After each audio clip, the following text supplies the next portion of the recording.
नमस्कार दोस्तों, स्वागत है आपका VR स्टडी सर्किल में। मैं हूं विशाल और आज इसी श्रृंखला में मैं जैन धर्म के बाद बौद्ध धर्म लेके आया हूं। एक ही वीडियो में फाइनल है, 10 से 11 मिनट की वीडियो होगी। सारे क्वेश्चन वहीं से कवर हो जाएंगे, कोई क्वेश्चन बाहर नहीं आने वाला है।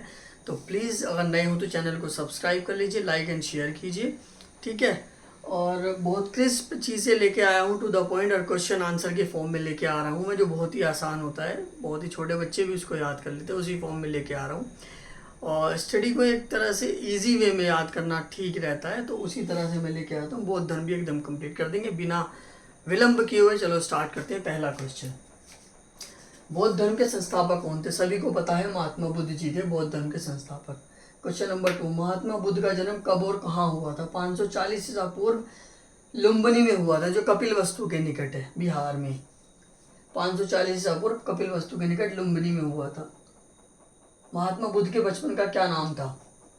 सिद्धार्थ। ये मैं देख के बताऊंगा ये बिहार में है कहाँ पे है, ठीक है। क्वेश्चन नंबर 2, बट कपिलवस्तु के निकट लुम्बिनी में हुआ था। महात्मा बुद्ध के बचपन का क्या नाम था? सिद्धार्थ। महात्मा बुद्ध की माता एवं पिता का क्या नाम था? माता का नाम महामाया, पिता का नाम शुद्धोधन, जो शाक्य गणराज्य के राजा थे, ठीक है। महामाया और शुद्धोधन। महात्मा बुद्ध का पालन पोषण जो किया, उनकी माता की मृत्यु हो गई थी बचपन में ही, तो उनका जो पालन पोषण किया था वो उनकी मौसी थी, प्रजापति गौतमी, ठीक है, उन्होंने किया था। महात्मा बुद्ध की पत्नी एवं पुत्र का क्या नाम था? महात्मा बुद्ध की पत्नी का नाम था यशोधरा, और पुत्र उनके एक राहुल हुआ था, राहुल नाम का पुत्र था, पत्नी का नाम यशोधरा था। नॉर्मल क्वेश्चन है, एकदम याद हो जाएंगे देखते देखते।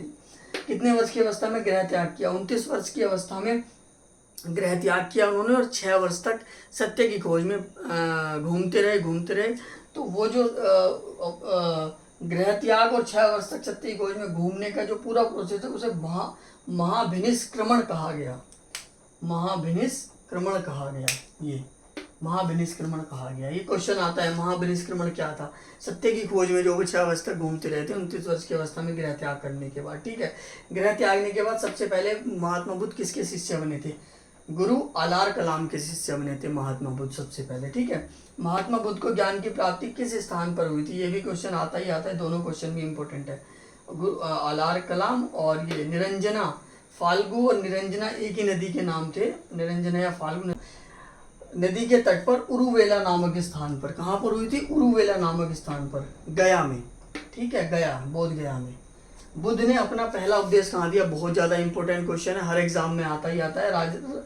सारनाथ में पहला उपदेश दिया था, जो धर्म चक्र प्रवर्तन के नाम से जाना जाता है। जो पहला उपदेश इन्होंने दिया था वो धर्म चक्र प्रवर्तन कहलाया था। ये भी टर्म जो है धर्म चक्र प्रवर्तन, इसके बारे में भी पूछ लिया जाता है कि क्या था पहला उपदेश जो सारनाथ में दिया था, उसे धर्म चक्र प्रवर्तन किया है। क्वेश्चन नंबर 11, महात्मा बुद्ध का निर्माण यानी मृत्यु किस स्थान पर हुई थी? 80 वर्ष की आयु में कुशीनारा में इनका निर्वाण हुआ था, जिसे महापरिनिर्वाण की संज्ञा दी गई। जो इनकी मृत्यु हुई कुशीनारा में, उसे महापरिनिर्वाण कहा गया। बुद्ध ने मोक्ष की प्राप्ति के लिए क्या उपदेश दिए? मोक्ष की प्राप्ति के लिए बुद्ध ने 8 मार्गों की व्याख्या की है। अष्टांगिक मार्ग जिन्हें कहते हैं, अष्टांगिक मार्ग, सम्यक दृष्टि, इनमें सब में सम्यक लगा हुआ है। सम्यक दृष्टि, सम्यक वाणी, सम्यक संकल्प, सम्यक समाधि। नंबर 5 सम्यक कर्म। नंबर 6 सम्यक आजीव। नंबर 7 सम्यक व्यायाम। नंबर 8 सम्यक स्मृति, ठीक है। क्वेश्चन नंबर 13, बौद्ध धर्म में किस पर बल दिया गया है? बौद्ध धर्म में नैतिकता पर बल दिया गया है। ईश्वर की प्रामाणिकता, ईश्वर की उपस्थिति को नकारा गया कि ईश्वर कुछ नहीं, ईश्वर नहीं होता है, सिर्फ नैतिकता पर बल दिया गया है। क्वेश्चन नंबर 14, बौद्ध धर्म के त्रिरत्न कौन से हैं? 3 रत्न जो है बौद्ध धर्म के, बुद्ध, धम्म और संघ। 3 रत्न हैं, बुद्ध, धम्म और संघ। क्वेश्चन नंबर 15, बौद्ध धर्म में भिक्षुओं के प्रवेश को क्या कहा गया? उपसंपदा। बौद्ध धर्म में जो भिक्षु प्रवेश करते थे बौद्ध धर्म में, उनकी जो प्रोसेस होता था उसे उपसंपदा कहा जाता था। गृहस्थ जीवन में रहकर बौद्ध धर्म को मानने वालों को क्या कहा जाता था? जो गृहस्थ जीवन भी व्यतीत करते थे और बौद्ध धर्म को भी फॉलो करते थे यानी अपनाते थे, उन्हें कहा जाता था उपासक, ठीक है, उन्हें उपासक कहा जाता था। बौद्ध धर्म के मुख्य ग्रंथ कौन कौन से हैं और उनकी भाषा क्या है? बौद्ध धर्म के मुख्यतः 3 ग्रंथ हैं, त्रिपिटक जिन्हें कहा जाता है। सुत्त पिटक, विनय पिटक, सुत्त पिटक, विनय पिटक, अभिधम पिटक। कौन कौन से तीन ग्रंथ है मेन? त्रिपिटक है, सुत्त पिटक, विनय पिटक, अभिधम पिटक। सुत्त पिटक में बौद्ध सिद्धांतों की व्याख्या की गई है, बौद्ध सिद्धांतों की सुत्त पिटक में। और विनय पिटक में बौद्ध संघ के नियमों की व्याख्या की गई है। और अभिधम पिटक में बौद्ध दर्शन की व्याख्या की गई है। और सभी ग्रंथों की रचना पाली भाषा में हुई है। बौद्ध धर्म के सभी ग्रंथों की रचना पाली भाषा में हुई है।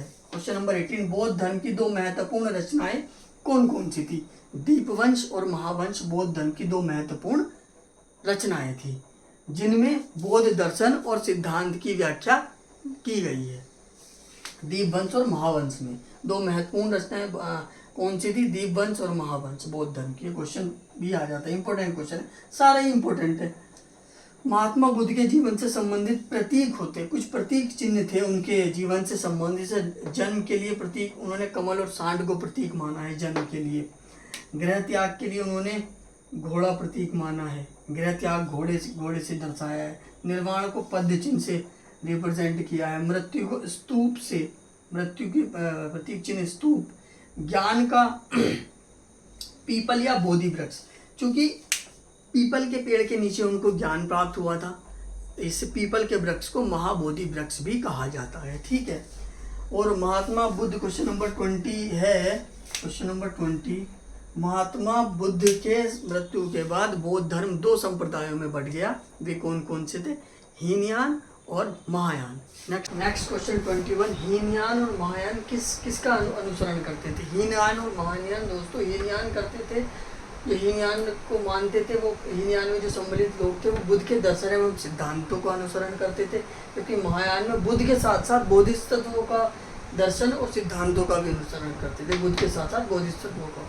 कालांतर में बौद्ध धर्म में एक अन्य संप्रदाय कौन सा बना? बाद में वज्रयान, एक और संप्रदाय शामिल हुआ वज्रयान के नाम से। बोरोबुदुर का बौद्ध स्तूप कहाँ और किसने बनवाया था? बोरोबुदुर का एक शैलेंद्र राजाओं ने जावा इंडोनेशिया में, वर्तमान में इंडोनेशिया में जावा एक द्वीप है, वहाँ पर बोरोबुदुर का बौद्ध स्तूप बनवाया गया था शैलेंद्र राजाओं के द्वारा। बौद्ध धर्म के अष्ट महास्थान कौन कौन से थे? 8 जगह, लुम्बिनी, गया, सारनाथ, कुशीनगर, श्रावस्ती, शंकासे, राजगृह, वैशाली। इसकी ट्रिक आप खुद बनाया करें, ट्रिक किसी की रटने की जरूरत नहीं है, खुद से बना दीजिए। ऐसे ले गया सारनाथ किसी के साथ, इस तरह से कोई ट्रिक बना लीजिए। लुम्बिनी, गया, सारनाथ, कुशीनगर 8 हैं, अष्ट स्थान है। ठीक है। क्वेश्चन नंबर 26, महाबोधि मंदिर का निर्माण कहाँ और किसने करवाया था? इंपॉर्टेंट क्वेश्चन है। महाबोधि मंदिर बोध गया में जिसका निर्माण कराया गया था, ये 6वीं शताब्दी के आसपास गुप्त वंश के शासकों ने इसका निर्माण कराया था। यह इसकी खासियत है, ये भारत में सबसे ओल्डेस्ट ईंटों का बना हुआ है, पुरानी ईंटों का बना हुआ है, जिसकी ऊंचाई 55 मीटर है और 2002 में इसे यूनेस्को द्वारा विश्व धरोहर की सूची में शामिल कर लिया गया था। ठीक है। अब महाबोधि मंदिर को बस लास्ट क्वेश्चन बचा है, क्वेश्चन नंबर 27, बौद्ध संगीतियाँ। इससे क्वेश्चन ही आता है। बौद्ध धर्म में और जैन धर्म में संगीतियों से ही क्वेश्चन बन जाते हैं। ठीक है। पहली समिति 483 ईसा पूर्व राजगृह स्थान पर हुई थी। शासक उस समय अजातशत्रु था और इसके अध्यक्ष महाकश्यप थे। दूसरी हुई 383 ईस्वी पूर्व वैशाली में, कालाशोक इसके शासक थे उस समय, सर्वकामिन इसके अध्यक्ष थे। तीसरी 250 ईसा पूर्व हुई पाटलिपुत्र में, अशोक शासक थे उस समय और मोगलीपुत्तिस इसके अध्यक्ष थे। चौथी हुई 72 ईस्वी पूर्व कुंडलवन में, 72 आई थिंक ये हुई 72 ईस्वी पूर्व में कुंडलवन कश्मीर में, कनिष्क शासक थे उस समय और वसुमित्र इसके अध्यक्ष थे। इस तरह से 483, 383, 483, 383, 272, मैं तो इस तरह से याद करता था। 483, 383, 272, राजगृह वैशाली पाटलिपुत्र कुंडलवन, राजगृह वैशाली पाटलिपुत्र कुंडलवन, अजातशत्रु कालाशोक अशोक कनिष्क, अजातशत्रु कालाशोक अशोक कनिष्क, महाकश्यप सर्वकामिन मोगलीपुत्तिस वसुमित्र। ठीक है, सिंपल है क्वेश्चन। 27 क्वेश्चन, बौद्ध धर्म समाप्त। Thank you so much. Video देखने के लिए please like, share and subscribe जरूर कीजिए। ऐसी ही इंपॉर्टेंट वीडियो आपको एग्जाम में ज़रूर मदद करेंगी। Thank you so much. Have a good day.